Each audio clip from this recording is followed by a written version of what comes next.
Bonjour à tous, on se retrouve à l'hippodrome Longchamp, toujours au salon La Ref et toujours organisé par le MEDEF. Dans le premier épisode, on a parlé de transition écologique dans les grands groupes. Toutes ces transitions ont un seul objectif, être raisonnables pour la planète. Alors, comment construire à long terme? Comment se projeter dans un monde incertain? Allez, on veut tous en savoir plus.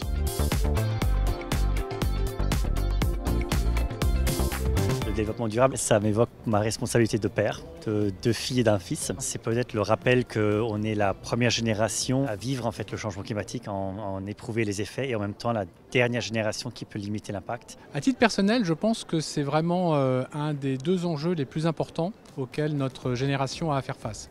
Je pense qu'on a tous les enjeux du climat. Et puis on a un deuxième enjeu auquel on est particulièrement sensible chez nous, c'est l'enjeu du bien vieillir. Et les grands groupes, aussi pour des questions d'image, ont tous cet intérêt à ce que la transition énergétique se fasse, parce que ça peut être une question d'image aujourd'hui, mais c'est une question fondamentalement de survie en réalité.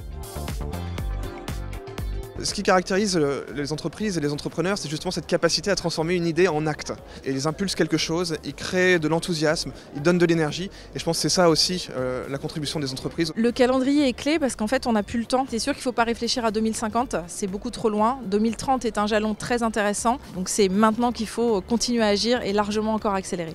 Retrouvez l'ensemble des interviews sur les sites de France 24 et RFI, et moi je vous dis à très vite.